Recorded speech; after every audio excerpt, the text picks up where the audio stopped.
नमस्कार, सत श्री अकाल, गुड मॉर्निंग सभी को। मैं राहुल राज आप सभी लोग का स्वागत करता हूं एक नई जानकारी के साथ। मैं फिर से हाजिर हूं आपके सामने। तो आज जो आपको जानकारी देने जा रहा हूं वो बहुत ही बेहतरीन जानकारी है आपके लिए और बहुत ही आपके काम की चीजें हैं, क्योंकि आप भी जान रहे हैं कि बिहार एसएससी का फॉर्म आ गया है और उसमें बहुत ही अच्छी खासी सीटें हैं, क्योंकि स्टेट लेवल पे इतनी सीट आना बहुत ही नामुमकिन है। और बिहार एसएससी अगर जॉब देखा जाए तो एक रॉयल सर्विस है, अच्छी जॉब है, जिसमें आपको एक बेहतर लाइफ जीने का मौका मिलता है, क्योंकि इसमें आप ऑफिशियल ड्यूटी करेंगे। ऑफिशियल ड्यूटी इट मीन्स कि आप फैमिली के साथ भी अपना टाइम स्पेंड कर पाएंगे, और जहां रहेंगे तो आप शहर में ही रहेंगे, अच्छे जगह पे ही रहेंगे। तो हर तरह से देखा जाए तो ये जॉब बेहतर है। तो अगर आपने अभी तक फॉर्म नहीं डाला है तो सबसे पहले फॉर्म डाल दीजिए, क्योंकि ये बिहार का सर्वर है। अगर डाउन हो जाएगा तो फिर बाद में आप लोग परेशान होते हैं और डेट बढ़ाओ तो इस उल्टा सीधा मांग करते हैं। तो इसीलिए हम कहेंगे कि आप फॉर्म सबसे पहले डाल दीजिए। और अगर आप फॉर्म डाल दिए हैं तो उसके बाद सबसे पहला आपका काम है कि उसका सिलेबस का एनालिसिस करना। देखिए, सिलेबस सब कोई जानता है और आपसे अगर हम पूछेंगे ना तो बड़े मजे के साथ आप तुरंत कहोगे कि सर 50 क्वेश्चन रीजनिंग का आएगा, 25 क्वेश्चन मैथ का आएगा, 25 क्वेश्चन साइंस का आएगा और 50 क्वेश्चन जीके जीएस का आएगा। हो गया सिलेबस, बात खत्म। लेकिन भाई सिलेबस इतना ही नहीं है। अगर इतना ही तुम पढ़ने चलो ना तो जिंदगी खत्म हो जाएगा, लेकिन ये खत्म नहीं होगा चीजें। तो इसीलिए सिलेबस का अगर एनालिसिस किया जाए, अगर बढ़िया से उसका विश्लेषण कर दिया जाए, बढ़िया से अगर उसका जांच कर दिया जाए तो हमारे लिए चीजें आसान हो जाती हैं। अब मैथ 50 क्वेश्चन आएगा तो कहां से आएगा? मैथ का एक टॉपिक है, गिनती नहीं है टॉपिक्स का। अगर हम आपसे कहें कि रीजनिंग का एक टॉपिक है तो गिनती नहीं है टॉपिक का। तो किस टॉपिक से ज्यादा क्वेश्चंस आने के चांसेस हैं, किस टॉपिक में हमको ज्यादा फोकस करने के चांसेस है, कहां से हमारा नंबर ज्यादा स्कोर होगा, इन सब चीजों पे हमारा फोकस करने का जरूरी है। ठीक है। उससे पहले हम आपको एक जानकारी दे दें कि अगर आपको किसी भी कोर्स से रिलेटेड इंक्वायरी लेना है तो आप इजी वे एप्लीकेशन डाउनलोड कर सकते हैं। ऑनलाइन में मेरा हर प्रकार का कोर्स अवेलेबल है। या फिर अगर आपको कॉल करके जानकारी लेना है तो आप इस नंबर पे कॉल करके जानकारी ले सकते हैं। 84 099 38 540 पे आप कॉल कर सकते हैं। ठीक है। वीडियो पे कमेंट ना करें कि इसका कोर्स अवेलेबल है या उसका कोर्स है या नहीं है। या तो इजी एप्लीकेशन डाउनलोड कर लीजिए, अगर वहां से आप ऑनलाइन कोर्स के बारे में जानकारी ले सकते हैं। या फिर वहां नहीं समझ में आ रहा है तो इस नंबर पे कॉल कर सकते हैं। या ऑफलाइन कोर्सेज के बारे में जानना है, ऑफलाइन क्लासेस के बारे में, तो भी आप इस नंबर पे कॉल करके जानकारी ले सकते हैं। दूसरी चीज हम आपको बता दें कि अगर आपको मैथ पढ़ने में समस्या आ रहा है, मैथ में अगर कुछ नहीं आता है, तो इसी चैनल पे 10:10 पे हम सुबह में डेली लाइव आते हैं और आपको एकदम बेसिक से पढ़ा रहे हैं। आप जाके प्लेलिस्ट चेक कर सकते हैं, quant by Rahul sir playlist का नाम है, जो कि 10:10 पे अभी लाइव होता है डेली। और उसमें आपका लाइव क्लास चलता है। उसके साथ वन शॉट वीडियो के रूप में भी हम आपको बहुत सारी क्लासेस दे चुके हैं, जो कि बहुत ही बेहतरीन क्लासेस है। वहां से आप पढ़ के देखें, आपको 100% समझ में आएगा। ठीक है। ये थी अतिरिक्त जानकारी। अब हम अपने आते हैं काम की बात पे, जिसका ये वीडियो है कि एनालिसिस का करेंगे सिलेबस का। ठीक है। बेहतरीन वे में एक एक टॉपिक के बारे में आएंगे, बताएंगे आपको कि कहाँ पढ़ना ज्यादा उचित है, किस टॉपिक को पढ़ना ज्यादा सही है, कहाँ आपको टाइम ज्यादा देना है। ठीक है। उससे पहले हम आपको बता दें यहाँ से जो फॉर्म है उसकी पूरी जानकारी। तो यहाँ पे आपको बता दें कि बिहार एसएससी इंटर लेवल जो है उसका अभी हम लोग बात करने जा रहे हैं। जो एग्जाम कंडक्ट करेगा वो कौन करेगा? बिहार स्टाफ सिलेक्शन कमीशन करेगा, मतलब बिहार एसएससी करेगा। उसके बाद एग्जाम का जो नाम है वो आपका Bihar SSC inter level examination है 2023 है। उसके बाद जो आपका वैकेंसी है, पहले 11,000 समथिंग वैकेंसी थी, लेकिन उसको एक्सटेंड कर दिया गया और 12,199 वैकेंसी हो गई आपको। जो आपका एग्जाम होगा वो ऑनलाइन होगा। जो आपका क्वेश्चन होगा वो एमसीक्यू होगा, मतलब कि ऑब्जेक्टिव होगा। उसके बाद आपका जो नंबर होगा वो एक क्वेश्चन सही करेंगे तो आपको 4 नंबर मिलेगा, और अगर एक क्वेश्चन आप गलत करते हैं तो 1 नंबर कटेगा। उसके बाद इसका सिलेक्शन प्रोसेस जो होगा तो इसमें प्री होगा और मेंस होगा। तो उससे कोई फर्क नहीं पड़ता। अगर आप प्री में बढ़िया तैयारी कर लेते हो तो वही चीज मेंस में। ऐसा नहीं है कि मेंस में सर सिलेबस चेंज कर देगा या बहुत लंबा चौड़ा सिलेबस दे देगा, ऐसा कुछ नहीं है। प्री का अगर आप बेहतर तैयारी कर लेते हो तो मान के चलो कि आपका मेंस का भी 70-80% तैयारी हो चुका होता है। बच जाएगा 20%, तो जो मेंस प्री क्लियर करने के बाद वहां से हम लोग कर लेंगे। ठीक है। अब यहाँ बात को हम आगे बढ़ाएंगे और यहाँ पे आ जाइए, अब एक एक चीज के बारे में जानेंगे। तो यहाँ से सबसे पहले मुद्दा उठता है तो एज। तो यहाँ पे सबसे बड़ी बात है कि एज जो है इसमें बहुत ज्यादा है। ठीक है। तो जो अभी तक आशा खो चुके थे कि अब हमारा जॉब नहीं लगेगा, वो भी इस बार ट्राई कर सकते हैं, क्योंकि जनरल का एज जो है मैक्सिमम 37 साल है, ओबीसी का 40 साल है, और फीमेल का भी आपका 40 साल है, और SC ST का 42 साल है। ठीक है। तो ये एज के बारे में हम आपको जानकारी दे दिए थोड़ा सा, ठीक है ना। इसके बाद हम अब आ जाते हैं अब सिलेबस पे। तो सिलेबस में सबसे पहले अगर हम जाने की क्वेश्चन कहाँ कहाँ से आ रहा है, तो हमारा जनरल अवेयरनेस से 50 क्वेश्चन रहेगा जो कि 200 नंबर के रहेंगे।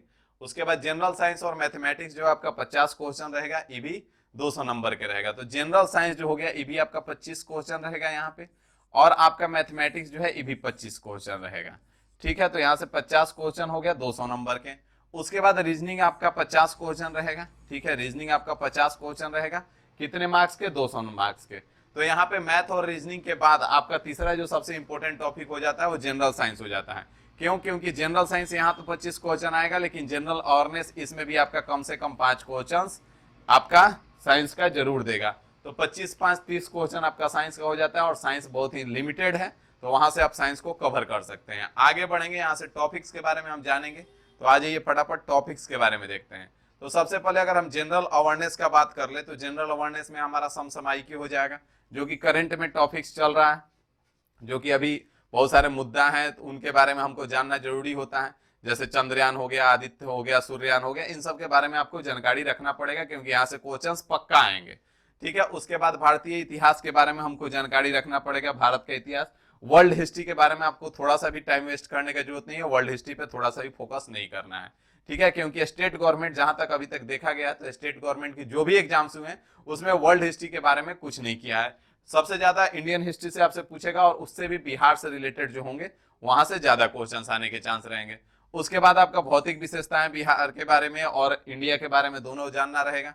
जलवायु के बारे में आपको जान लेना होगा अच्छे से। आर्थिक और सामाजिक विकास के बारे में, गरीबी निर्मूलन के बारे में आपका जानना रहेगा। आर्थिक योजना के बारे में, राजनीतिक और वैज्ञानिक संबंधित जो भी है राजनीतिक और वैज्ञानिक संबंध है इनके बारे में। खेल हो गया, सिनेमा हो गया, और साहित्य के बारे में। और महत्वपूर्ण घटनाएं जो आए दिन घटती रहती हैं, तो उनके बारे में आपको जानना जरूरी है। जैसे अभी इजराइल और हमास का है, उधर छिड़ा हुआ है, अभी कुछ दिन पहले यूक्रेन का था, तो इनके बारे में आपको डेट क्या हुआ, कैसे हुआ, थोड़ा सा ओवरऑल जानकारी ले लेना चाहिए। उसके बाद हम बात करें तो भारत और पंजाब के स्वतंत्रता और सामाजिक आंदोलन, तो यहाँ से भारत का तो है ही, पंजाब यहाँ से इसलिए बोला गया क्योंकि पंजाब से ज्यादा हुआ था, तो इसीलिए हमने पंजाब भी लिखा है।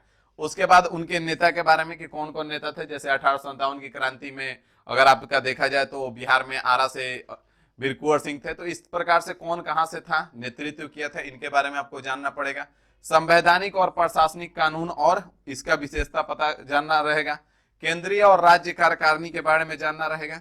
न्याय व्यवस्था के बारे में आपको जानना जरूरी है। नागरिकता के बारे में, और नागरिकों के मौलिक अधिकार और उनके मौलिक कर्तव्य, ये सब आपको जनरल अवेयरनेस से यहाँ से मैक्सिमम क्वेश्चंस आपके आएंगे, ठीक है। इसके बाद हम आगे बढ़ेंगे तो एक एक चीज के बारे में जानेंगे, टेंशन नहीं लेना है। उसके बाद अब जनरल साइंस का जब हम बात करेंगे, तो जनरल साइंस का बात करते ही हमारा 3 टॉपिक आ जाता है, फिजिक्स, केमिस्ट्री और बायोलॉजी। तो यहाँ से फिजिक्स, केमिस्ट्री और बायोलॉजी पे हम अलग अलग जानबूझ के फोकस किए, क्योंकि यहाँ पे एक लिमिटेड होता है और इसको आप आसानी से कवर कर सकते हो, जहां से आपका 30 क्वेश्चन कवर होता है। तो अगर आप पढ़ लेते हो ढंग से, तो 30 क्वेश्चन में आराम से 25 प्लस क्वेश्चन करके आ जाओगे साइंस में। साइंस में स्कोर करने का ज्यादा चांस होता है जनरल अवेयरनेस के अपेक्षा। अकॉर्डिंग टू जनरल अवेयरनेस आप साइंस में ज्यादा स्कोर कर पाते हो, क्यों? क्योंकि जनरल अवेयरनेस का टॉपिक जो होता है थोड़ा फास्ट हो जाता है, और इसका एक थोड़ा सा लिमिटेड हो जाता है, ठीक है। यहाँ से आगे बढ़ेंगे तो फिजिक्स के बारे में यहाँ से आपको हम बता दें कि फिजिक्स में कहाँ कहाँ से क्वेश्चन आएंगे। तो फिजिक्स में आपके यांत्रिकी हो गए, यांत्रिक मतलब गति के नियम, जैसे Newton first law, Newton second law और न्यूटन थर्ड लॉ। तो न्यूटन थर्ड लॉ का अक्सर हम बात करते रहते हैं कि कर भला तो हो भला। जैसे अभी आपका काम है कि इस वीडियो को ज्यादा से ज्यादा शेयर कर दें, ताकि सभी लोग का भला हो जाए। जब आप उसका भला करेंगे तो आपका भी भला हो जाएगा, ठीक है। उसके बाद कार्य, ऊर्जा और शक्ति, गुरुत्वाकर्षण, घूर्णी गति और द्रव यांत्रिकी, सबसे आपका क्वेश्चन आते हैं। उसके बाद उष्मा गतिकी के नियम आपका बात करें तो यहाँ से उष्मा, तापमान, उष्मीय विस्तार, उष्मा स्थानांतरण, इन सब से क्वेश्चन आएंगे। वैद्युत और चुंबकत्व के बारे में बात करें तो विद्युत आवेश और क्षेत्र, विद्युत धारा और सर्किट, चुंबकत्व, मैग्नेटिज्म और विद्युत चुंबकीय प्रेरण, और सामग्रियों के विद्युत और चुंबकीय गुण उनके बताना होंगे। यहाँ से अगला टॉपिक आपका लाइट हो जाएगा, जो कि इंपॉर्टेंट टॉपिक है फिजिक्स का। यहाँ से परावर्तन और अपवर्तन, और लेंस और दर्पण, ऑप्टिकल उपकरण, प्रकाश की तरंगति, इन सारे टॉपिक से आपके क्वेश्चंस आएंगे। इसलिए लग जाइए और रात दिन एक करके इस बार निकाल लीजिए, ठीक है। बहुत ही बढ़िया अपॉर्चुनिटी है। आगे बढ़ेंगे तो यहाँ से फिजिक्स के बाद हम केमिस्ट्री के बारे में बात करेंगे। तो केमिस्ट्री का यहाँ से देख लीजिए, केमिस्ट्री क्या कह रहा है। केमिस्ट्री में आपको परमाणु संरचना, एटॉमिक स्ट्रक्चर के बारे में, परमाणु संरचना, परमाणु मॉडल, इलेक्ट्रॉन विन्यास, रासायनिक बंधन में रासायनिक बंधन के प्रकार, आयनिक और सहसंयोजन यौगिक, अंतर आणविक बल, इन सबसे आपके क्वेश्चंस आएंगे। आवर्त सारणी के बारे में बात कर ले तो आवर्त प्रवृत्तियां, तत्वों के वर्गीकरण और तत्वों के रासायनिक गुण से आपसे क्वेश्चन पूछे जाएंगे। अगला बात करें तो रासायनिक प्रतिक्रिया, रासायनिक प्रतिक्रियाओं के प्रकार, रासायनिक समीकरणों को संतुलित करना और रासायनिक गतिकी। उसके बाद पदार्थ की अवस्था के बारे में बात करें, गैस, तरल पदार्थ और ठोस अवस्थाओं में परिवर्तन, आदर्श गैस नियम, यहाँ से आपके क्वेश्चंस आएंगे केमिस्ट्री में। उसके बाद आगे बढ़ेंगे तो यहाँ से आप आ जाइए बायोलॉजी में, जिसको जीव विज्ञान कहते हैं, ये भी इंपॉर्टेंट है आपका। जीव विज्ञान का बात करें तो यहाँ से कोशिका जीव विज्ञान से आपका क्वेश्चन आएगा। कोशिका संरचना, कार्य, कोशिका विभाजन, सूक्ष्म जीव, यहाँ से आपका क्वेश्चन जीव विज्ञान में आएंगे। अनुवांशिकी का बात करें तो मेंडेलियन अनुवांशिकी, डीएनए और आरएनए, अनुवांशिक विकार, यहाँ से क्वेश्चन आएंगे। मानव शरीर क्रिया विज्ञान के बारे में जाने तो पाचन तंत्र से, श्वसन तंत्र से, परिसंचरण तंत्र से, तंत्रिका तंत्र से और उत्सर्जन तंत्र से आपके क्वेश्चंस बनते हैं। पौधे और पशु विज्ञान से करें तो पौधे की संरचना और विकास, पशु विविधता, पारिस्थितिकी और पर्यावरण से भी आपके क्वेश्चंस आएंगे। ठीक है, तो इन सारे टॉपिक्स को आप आज से लग जाइए, एक एक करके निपटाइए और एज सुन एज पॉसिबल पहले सिलेबस खत्म कर लीजिए, उसके बाद लगातार रिवीजन कीजिए, क्योंकि रिवीजन एग्जाम से पहले आपका 10 बार रिवीजन हो जाना चाहिए। ठीक है, यहां से आगे बात करेंगे तो जो हमारा टॉपिक है उस पर अब आएंगे और इसीलिए उसको लास्ट में रखे हैं ताकि आप धैर्य बना के देखते रहें और चीजों को समझते रहें। और यहाँ पे आपको हम बताएंगे एक एक टॉपिक्स के बारे में, जैसे कि यहाँ पे मैथ का है तो मैथ में आपका परसेंटेज से क्वेश्चन रहेगा ही रहेगा, प्रॉफिट एंड लॉस है, आपका सिंपल इंटरेस्ट, कंपाउंड इंटरेस्ट, दोनों से मिला के या तो एक एक क्वेश्चन भी आ सकते हैं या तो दोनों को मिला के एक क्वेश्चन पक्का रहेगा। यहाँ से रेशियो हो गया, एज हो गया और पार्टनरशिप हो गया, इन तीनों से एक एक क्वेश्चन हो सकते हैं या फिर तीनों को मिला के एक क्वेश्चन तो रहेगा ही रहेगा। मिक्सचर एंड एलिगेशन से आपका एक क्वेश्चन पक्का है रहेगा। टाइम एंड वर्क और पाइप एंड सस्टेंस से एक क्वेश्चन 100% गारंटी है कि आपका एक क्वेश्चन रहेगा ही रहेगा। Time, speed and distance, boat and steam और ट्रेन से आपका एक क्वेश्चन तो कम से कम रहेगा ही रहेगा। अगर नहीं आया तो तीनों से एक एक क्वेश्चन भी आ सकते हैं। अगर तीनों से नहीं भी आए तो टाइम, स्पीड एंड डिस्टेंस और ट्रेन से एक क्वेश्चन और आपका बोट एंड डिस्टेंस से एक क्वेश्चन, मतलब ये तीन टॉपिक मिलाकर के 2 क्वेश्चन आपके पक्का आ जाएंगे। यहां से आगे बढ़ेंगे तो इस बार बिहार एसएससी का जो सिलेबस है उसमें जो सबसे खास जिक्र किया गया अलग से, तो एडवांस मैथ में आपका ज्योमेट्री का खास जिक्र किया गया। बोला है कि ज्योमेट्री से आपका क्वेश्चन रहेगा ही रहेगा। ठीक है, अभी तक अर्थमेटिक से ही क्वेश्चन आता था, लेकिन इस बार एडवांस में ज्योमेट्री का खास जिक्र किया है कि ज्योमेट्री हो गया और आपका अलजेब्रा हो गया, दोनों टॉपिक से आपका खास जिक्र किया गया है। तो यहाँ से आपको ज्यादा क्वेश्चंस आने के चांस बनते हैं, मतलब दोनों को मिला के मान के चलिए 5 क्वेश्चंस आपके रहेंगे ही रहेंगे ज्योमेट्री और अलजेब्रा से। उसके बाद बात कर ले तो मेंसुरेशन से आपका क्वेश्चन रहेगा ही रहेगा, त्रिकोणमिति से और हाइट एंड डिस्टेंस मिला के एक क्वेश्चन तो पक्का है। नंबर सिस्टम का बात कर ले तो इससे भी 1-2 क्वेश्चन तो फिक्स ही है, इसमें कोई डाउट नहीं है। नंबर सिस्टम से आपका 1-2 क्वेश्चन पक्का है। एलसीएम एचसीएफ से भी आपका एक आध क्वेश्चन, शॉर्ट्स एंड इंडाइसिस से भी, और स्टैटिक्स से चांसेस हैं पूछने का, क्योंकि लगातार एग्जाम्स में स्टैटिक्स को हर एग्जाम में ऐड किया जा रहा है। एक समय था कि जब कहा जाता था कि स्टैटिक्स जो है आपका रेलवे का टॉपिक है, लेकिन अब वो रेलवे का नहीं रह गया, हर किसी का हो गया है। ठीक है, कहीं पे भी डाल दे रहा है क्वेश्चन, तो इसीलिए इसको भी पढ़ के जाएं, छोड़े नहीं। ठीक है, कुछ भी। यहां से हम आगे बढ़ेंगे तो रीजनिंग के बारे में आपको बता दें, तो रीजनिंग के बारे में यहाँ पे आ जाइए। रीजनिंग का एक एक टॉपिक के बारे में आपको पढ़ना पड़ेगा, जिसमें से आपका सिलोलिज्म हो गया, एक तो इंपॉर्टेंट टॉपिक है। ठीक है, सिलोलिज्म आपका हो गया, बाकी टॉपिक आप स्क्रीनशॉट ले सकते हैं। हर टॉपिक से क्वेश्चंस रहेंगे, क्योंकि 50 क्वेश्चंस हैं, तो हर टॉपिक से करीब करीब क्वेश्चन उठा ही लेगा। लेकिन सिलोलिज्म यहाँ पे हो गया जो कि इंपॉर्टेंट टॉपिक है इसके लिए। उसके बाद यहाँ पे आपको बता दें कि सिलोलिज्म के बाद statement and conclusion, statement and assumption, statement and argument और कॉज एंड इफेक्ट, इनसे आपके क्वेश्चंस ज्यादा आने के चांसेस हैं। ठीक है, और दूसरा एक टॉपिक के बारे में डाला गया है प्रॉब्लम सॉल्विंग। तो प्रॉब्लम सॉल्विंग का मतलब क्या हो जाता है कि जैसे एक स्टेटमेंट दे देगा कि कक्षा में कितने लड़के हैं, और नीचे 2 दे देगा कथन कि कक्षा में राम का स्थान नीचे से 52वां है, और अगला लाइन में दे देगा सोहन का स्थान ऊपर से 52वां है। तो यहाँ से किसका सहायता से हम निकाल सकते हैं, तो उसको हम प्रॉब्लम सॉल्विंग बोलते हैं। वहां से भी आपके क्वेश्चंस आने के चांस बनते हैं, क्योंकि रेलवे का भी एएलपी में लगातार उससे क्वेश्चंस आते हैं। ठीक है, तो ये सारे टॉपिक्स हैं, यहाँ से आप स्क्रीनशॉट ले सकते हैं। इसके बाद हम अगला आएंगे तो यहाँ से नॉन वर्बल के इतने सारे टॉपिक हैं, इनसे भी आपका क्वेश्चंस पूछेगा ही पूछेगा, जिसका आप स्क्रीनशॉट ले सकते हैं और एक एक टॉपिक करके आप कंप्लीट लगातार करेंगे और इसको एक भी टॉपिक को छोड़ के नहीं जाएंगे। अगर जिस टॉपिक में समस्या आ रहा है उस टॉपिक को पढ़ लीजिए, अभी भी समय है, आप छोड़िए मत कि एक क्वेश्चन आएगा छोड़ देंगे क्या जाता है, क्योंकि रीजनिंग स्कोरिंग सब्जेक्ट है आपका। 50 में कम से कम 48 नंबर तो रीजनिंग में लाना ही पड़ेगा अगर सिलेक्शन लेना है तो इसलिए आप लगातार इसको कंप्लीट कीजिए। जैसे और यहाँ पे जो इसी चैनल पे हम रीजनिंग का 1 शॉट वीडियो लगातार दे रहे हैं आपको। जैसे सिलोलिज्म में आपको गारंटी है कि आपको समस्या अगर हमसे नहीं पढ़े होंगे तो आपको समस्या आ रही होगी। तो आपसे हम बस इतना से रिक्वेस्ट कहेंगे कि आप प्लेलिस्ट में जाइए, कंप्लीट सिलोलिज्म का वीडियो डाला हुआ है, 5 घंटे का वीडियो है, एक बार पढ़ के देखिए। उसके बाद अगर आपका एक क्वेश्चन गलत हो जाए तो आप कमेंट करना कि हाँ सर आप क्या पढ़ाए हो अच्छा नहीं है, ठीक है। तो 100% गारंटी दे रहे हैं कि उसके बाद आप गलत करना छोड़ दोगे।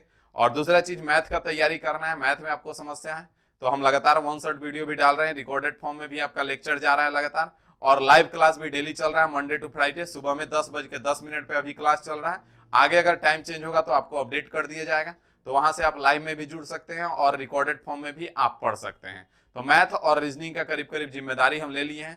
साइंस का भी क्लास इसी चैनल पे आपका चलता है आपका गुरुवार और शुक्रवार, तो वहां से आप साइंस पढ़ सकते हो। बहुत जल्द आपका साइंस का क्लास डेली लगवा दिया जाएगा, तो वहां से आप साइंस भी कंप्लीट कर सकते हो, ठीक है।